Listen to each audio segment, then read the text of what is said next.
Hello everyone. So today आज का हमारा डिस्कशन रहेगा कि जीएसटी एक्ट के अंदर कौन कौन से टाइप्स के रिटर्न्स होते हैं और करंट सिनेरियो में कौन कौन से रिटर्न चल रहे हैं। मतलब एक्ट में कौन कौन से रिटर्न स्पेसिफाइड किए हैं, बट अभी करेंटली कौन कौन से रिटर्न एप्लीकेबल है और किस तरीके से जा रहे हैं, क्या उनमें अमेंडमेंट्स हैं, इन सब के बारे में हम छोटे से बात करेंगे। अगर रिटर्न हम डालते हैं तो तीन तरीके से डाल सकते हैं रिटर्न को। या तो आप जीएसटी के पोर्टल में जाइए, पहली बात जीएसटी के पोर्टल में चले जाइए, या तो आप ऑफलाइन यूटिलिटी का इस्तेमाल करिए सेकंड, या तो जीएसटी सुविधा केंद्र में जाइए, मतलब जीएसटी सुविधा प्रोवाइडर। ये तीन चीजें, आप तीन चीजों से रिटर्न फाइल कर सकते हैं। मेनली यहाँ पास अपन साइट पे जाके ही रिटर्न को फाइल करते हैं। अब अपने पास टाइप्स ऑफ रिटर्न आता है। सबसे पहले आता है जीएसटीआर1।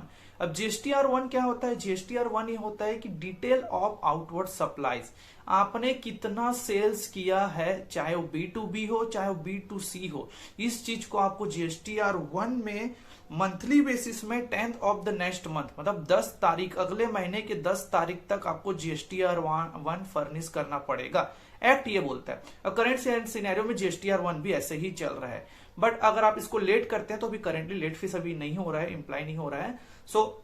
जीएसटीआर1 मतलब सीधी सी बात यह है कि आप अगर जनवरी में सेल कर रहे हो, उसका आपको 10 फरवरी तक रिटर्न फर्निश करना पड़ेगा जीएसटी पोर्टल पे। ये हो गया जीएसटीआर1।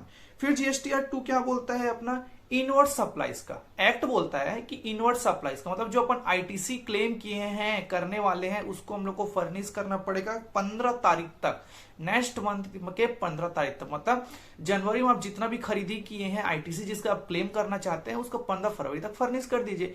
ये जीएसटीआर2 में एक्ट बोलता है। बट अभी जीएसटीआर2 करेंटली यहाँ पर फर्निश नहीं किया जा रहा है। उसके जगह पे यहाँ पर जीएसटीआर2A और 2B चल रहा है, जो ऑटो पॉपुलेटेड फिगर है। मतलब आपको कुछ फिल नहीं करना है। जीएसटीआर1 जो आपका सप्लायर भरेगा, मतलब फिल करेगा, उसका ऑटो पॉपुलेटेड फिगर जीएसटीआर2A और 2B में दिख जाएगा। तो यहाँ पर करेंटली जीएसटीआर2 एप्लीकेबल नहीं है, मतलब ये हम लोग को फर्निश नहीं करना पड़ता है। फिर जीएसटीआर3 आता है। ये फाइनलाइजिंग ऑफ रिटर्न है, मतलब समरी ऑफ द रिटर्न से, मतलब आपने कितना बेचा कितना खरीदा, दोनों का नेट ऑफ करके हम लोग को टैक्स को पेमेंट करना पड़ता है। सपोज आपने 100 का जीएसटी को सेल किया और 80 का आपने खरीदा, तो 20 आपका नेट पे ऑफ आ रहा है, तो उसको आपको जीएसटीआर3 के थ्रू भरना पड़ेगा 20 तारीख ऑफ द नेक्स्ट मंथ। ये भी मंथली बेसिस में आपको भरना पड़ेगा। बट ये जीएसटीआर3 अभी नहीं चल रहा है। इसके जगह पे एक सिंप्लीफाइड रिटर्न आया है जीएसटीआर3B, जो शुरू से ही 3B चल रहा है, जिसपे हम लोग को कोई डिटेल्स फिगर हम लोग को फर्निश नहीं करना है। हम लोग को कितना सेल्स किया और कितना आईटीसी लिया, बस वो हम लोग को फिल करना है, और जो डिफरेंस का अमाउंट हम लोग को आईटीसी हम लोग को क्लेम करना पड़ता है। हाँ, सब्जेक्ट टू कंसिडरेशन ये है कि अभी जीएसटी साइड से और जीएसटी डिपार्टमेंट है वो 2A और 3B के आईटीसी को मैच करना चालू कर दिया है और नोटिस भेजना भी चालू कर दिया है। तो यहाँ पर जीएसटीआर3 की जगह पे हमारे पास 3B यहाँ पर जा रहा है। अब आता है जीएसटीआर4। अब जीएसटीआर4 क्या था? एक्ट में लिखा हुआ है कि जो कंपोजिशन स्कीम वाले हैं उनको क्वार्टरली 18 तारीख तक, क्वार्टरली बेसिस में, नेक्स्ट में तो 18, मतलब क्वार्टर के एंड के 18 तारीख तक आपको रिटर्न फाइल करना है। बट करेंटली वो CMP 08 के नाम से फाइल हो रहा है, वो जीएसटीआर4 के नाम से फाइल नहीं हो रहा है। जीएसटीआर4 अपना एनुअल रिटर्न है। अब आते हैं जीएसटीआर5। जीएसटीआर5 क्या होता है? जो एनआरटीपी होते हैं, जो नॉन रेसिडेंट टैक्सेबल पर्सन होते हैं, उनको मंथली बेसिस में या तो 20 तारीख ऑफ द नेक्स्ट मंथ, ठीक है, या तो 7 तारीख, जिस दिन से लोग रजिस्ट्रेशन लिए हैं, लास्ट डेट ऑफ रजिस्ट्रेशन 7 तारीख तक, विच एवर इज अर्लियर, मतलब 20 तारीख ऑफ द मतलब नेक्स्ट मंथ के 20 तारीख तक, या तो 7 दिन रजिस्ट्रेशन लिए उसके बाद तक, विच एवर इज अर्लियर, जो पहले हो जाए, उनको एनआरटीपी को जीएसटीआर5 फाइल करना पड़ता है मंथली बेसिस में। ये हो गया 5 अपना हो गया रिटर्न। फिर अपना आता है जीएसटीआर6।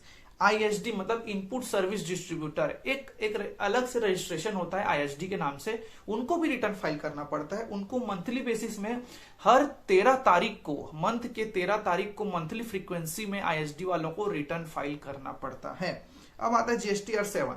अब क्या होता है? जो डिडक्ट करते हैं टैक्स, मतलब टीडीएस को जो डिडक्ट करते हैं सेक्शन 39 में अथॉरिटीज है, उनको 10 तारीख तक किसमें फाइल करना पड़ता है? जीएसटीआर7 में मंथली बेसिस में उन लोग को फाइल करना पड़ता है।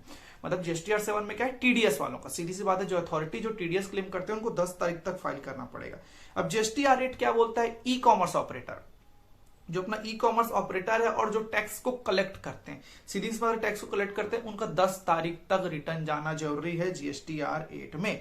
ठीक है। अब आता है जीएसटीआर 9 होता है और एक जीएसटीआर 9C होता है जो यहाँ पास नहीं दिया हुआ है। जीएसटीआर 9 मतलब होता है अपना एनुअल रिटर्न। एनुअल रिटर्न किनको किनको फर्निश करना पड़ता है, मतलब एनुअल रिटर्न किनको किनको फर्निश करना पड़ता है, हर registered person but other than casual taxable person को छोड़ के, टीडीएस टीसीएस को छोड़ के, एनआरटीपी को छोड़ के और अपना आईएसडी को छोड़ के। मतलब एनुअल रिटर्न हर रजिस्टर्ड पर्सन को फाइल करना पड़ेगा 31 दिसंबर से पहले फाइनेंशियल ईयर में, एक्ट में लिखा हुआ है। बट किसको किसको नहीं करना है, जीएसटीआर 9 आईएसडी को नहीं करना है हम लोग, टीडीएस और टीसीएस वालों को नहीं करना है, कैजुअल टैक्सेबल पर्सन को नहीं करना है और एनआरटीपी को यहाँ पास फाइल नहीं करना है। तो अब यहां पास एनुअल रिटर्न में क्या फाइल होगा, एनुअल रिटर्न में इस तरीके से फाइल होगा कि पूरे साल भर का डिटेल्स आपको फर्निश करना पड़ेगा।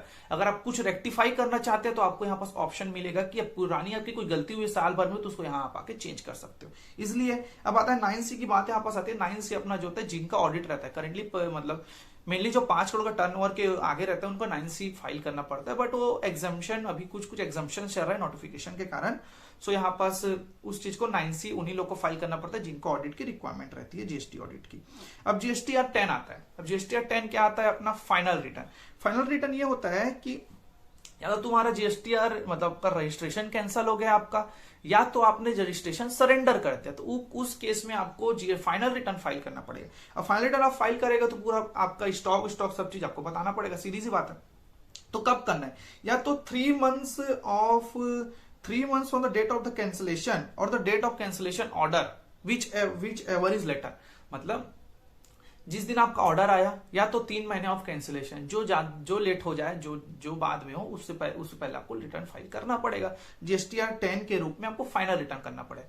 अब जीएसटीआर 11 क्या होता है, अब आपने को अगर आप यूआईएन में रजिस्टर्ड हैं, मतलब फर्निश है यूआईएन में और रिफंड क्लेम करते हैं, तो मंथली बेसिस में आपको 28 तारीख के दिन आपको स्टेटमेंट को फाइल करना जी। 28 तारीख मतलब 28 for the following month from the which the statement is file. जिस महीने स्टेटमेंट फाइल किया है उसके नेक्स्ट मंथ के, मतलब उसके फॉलोइंग मंथ के 28 तारीख तक आपको करना पड़ेगा जीएसटीआर 11, जो यूआईएन वाले हैं, जो रिफंड को क्लेम करते हैं। तो यहाँ पास मेनली हम लोग पास 11 रिटर्न है। पहला अपना डिटेल ऑफ आउटवर्ड सप्लाई, 2 बोलता है अपना इनवर्ड सप्लाई, ठीक है। 3 बोलता है अपना को फर्निश करना पड़ता, मतलब पूरा सिंपल तरीके से फर्निश करना पड़ता है, खरीदे और बेचे उसको करना पड़ता है अपने को। 3B अपना सिंप्लीफाइड रिटर्न है। जीएसटीआर 4 अपना कंपोजिशन वालों का है। 5 एनआरटीपी वालों का है। 6 अपना हो गया आईएसडी वालों का। 7 हो गया अपना टीडीएस वालों का। 8 हो गया ई कॉमर्स ऑपरेटर का। 9 हो गया अपना एनुअल रिटर्न। 10 हो गया अपना फाइनल रिटर्न, ठीक है। और फिर 11 हो गया है। 11 अपना हो गया है जो यूआईएन वाले रहते हैं। तो सिंपली बात यही है। सो ये एग्जाम के पॉइंट के लिए भी इंपॉर्टेंट है और आपके प्रैक्टिकल लाइफ के लिए भी इंपॉर्टेंट है। अगर आगे जाके आप जीएसटी में प्रैक्टिस करते हैं तो ये सब चीज आपको आना चाहिए। सो इतना, मतलब रिटर्न के लिए इतना डिस्कशन काफी है। सो थैंक यू और बने रहिए हमारे चैनल के साथ।